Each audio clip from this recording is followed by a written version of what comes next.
कामचोर देवरानी। एक बार की बात है, सुषमा अपने पूरे परिवार के साथ खुशी खुशी मोहन नगर में रहती थी। उसकी दो बहुएं थी, पल्लवी और शिवानी। एक दिन दोनों बहुएं रसोई में काम कर रही होती है कि तभी उनकी सास सुषमा उन्हें बुलाती है। अरे बहू, जरा इधर तो आना। शिवानी, जरा जाकर देखना सासू माँ क्या कह रही हैं। दीदी आप ही देख लो ना जाकर, आपको भी तो सुनाई दे रहा है। अरे मैं आटा गूंद रही हूँ ना, तुम चली जाओ। हाँ तो मैं भी तो सब्जी काट रही हूँ ना दीदी। अरे बहू, जल्दी आओ। उफ़ो, ये तो जाएगी नहीं। मैं ही जाकर देखती हूँ कि क्या करना है। पल्लवी सुषमा के कमरे में जाती है। जी मम्मी जी, क्या हुआ? शाम को घर पर कुछ मेहमान आने वाले हैं, तो तुम अच्छा सा खाना बना लेना बहू। ठीक है मम्मी जी, आप बता दीजिए क्या क्या बनाना है और कितने लोग आ रहे हैं। सुनील की मौसी जी और उनका पूरा परिवार आ रहा है। कुल मिलाकर 3 लोग और हमें मिलाकर हुए 9 लोग। तो अभी से ही तैयारी करना शुरू कर दो। और हाँ, घर की सफाई भी कर देना, हाँ, अच्छे से। जी मम्मी जी, सब काम हो जाएगा, आप चिंता मत कीजिए। पल्लवी शिवानी को घर में मेहमान आने वाले हैं इसके बारे में बताती है। क्या? 9 लोगों का खाना बनाना होगा, घर की सफाई करनी है? बाप रे! सासू माँ ने तो हमें घर की नौकरानी ही समझ कर रखा है। ऐसा नहीं बोलते शिवानी, हम इस घर की बहू हैं और घर के काम करना हमारा फर्ज है। दीदी तो है ही सासू माँ की चमची, जब देखो सासू माँ सासू माँ। मैं तो इतना सारा काम नहीं करने वाली। हाँ। शिवानी कपड़े लेकर गमला साफ कर रही होती है और चक्कर आने का नाटक करने लगती है। मेरा सर चकरा रहा है। तभी वहां पल्लवी और सासू माँ जाते हैं। अरे बहू, क्या हो गया तुम्हें? मम्मी जी, बहुत तेज सर में दर्द हो रहा है।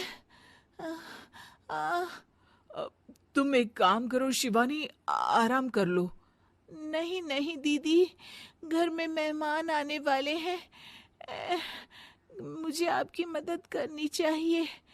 अरे कोई बात नहीं शिवानी, तुम आराम कर लो, मैं सब काम कर लूंगी। ठीक है दीदी, अगर आप इतना कह रही हैं तो आराम कर लेती हूँ। शिवानी आराम से अपने कमरे में मैगजीन पढ़ रही होती है। इसे कहते हैं आराम की जिंदगी। इतना सारा काम। चलो सारा काम खत्म हो गया, शिवानी को देख आती हूँ। शिवानी अपने कमरे में ईयरफोन में गाने सुनते सुनते सो जाती है और उसके साइड में मैगजीन भी रखी होती है। पल्लवी वहां आ जाती है और वो सब देखती है। ओहो, तो मतलब सब काम चोरी का बहाना था। अभी बताती हूँ इसको। घर का सारा काम मुझे करना पड़ा और ये महारानी यहाँ मैगजीन पढ़ रही है, गाने सुन रही है। पल्लवी रसोई से एक प्लेट और चम्मच लेकर आती है और शिवानी को थाली बजाकर उठाने लगती है। शिवानी अचानक से उठती है। उठ गई महारानी, गाने भी सुन लिए, मैगजीन भी पढ़ ली। तुम तो बहुत बड़ी झूठी निकली शिवानी। तुमने सर दर्द का बहाना बनाया ताकि काम करने से बच सको। हाँ बनाया बहाना, तो क्या करती, इतने सारे काम करती। मुझे कोई शौक नहीं है चापलूसी का। क्या चापलूसी? तुम्हें लगता है कि मैं सारे काम चापलूसी के लिए कर रही हूँ? और नहीं तो क्या। तभी वहां सासू माँ आ जाती हैं। अरे बहू, वो लोग बस आने ही वाले हैं, तुम तैयारियां कर लो। जी सासू माँ, तुझे तो मैं बाद में देखती हूँ। सब खाना खाने बैठते हैं और खाना शुरू करते हैं। तभी सुनील की मौसी बोलती है। वाह भाई वाह, खाना तो बहुत ही अच्छा बना है सुषमा जी, एक एक चीज में क्या स्वाद है। ये सुनकर शिवानी मुंह बना लेती है। उसे अपनी जेठानी की इतनी तारीफ रास नहीं आती। आपकी बहुएं तो बहुत ही अच्छा खाना बनाती हैं। हाँ, बनाती तो दोनों ही अच्छा है, पर आज ना ये सारा खाना बड़ी बहू ने बनाया है। छोटी बहू की तबीयत ठीक नहीं थी, सो इसलिए। मानना पड़ेगा सुषमा जी, आपकी बड़ी बहू तो बहुत ही गुणवान है। पल्लवी की तारीफ सुनकर शिवानी को जलन होती है।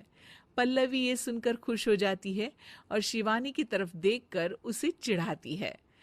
कुछ देर बाद मेहमानों के जाने का वक्त हो जाता है। मौसी जी सबके लिए उपहार लाई होती है। वो सबको शगुन के पैसे देती हैं और अंत में पल्लवी के पास आती है।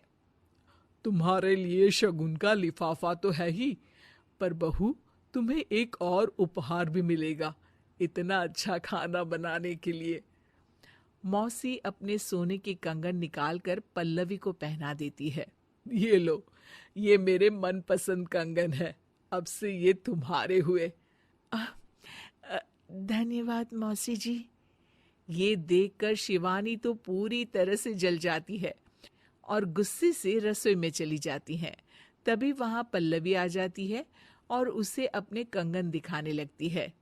देवरानी जी, अब आपका सर दर्द ठीक तो है ना?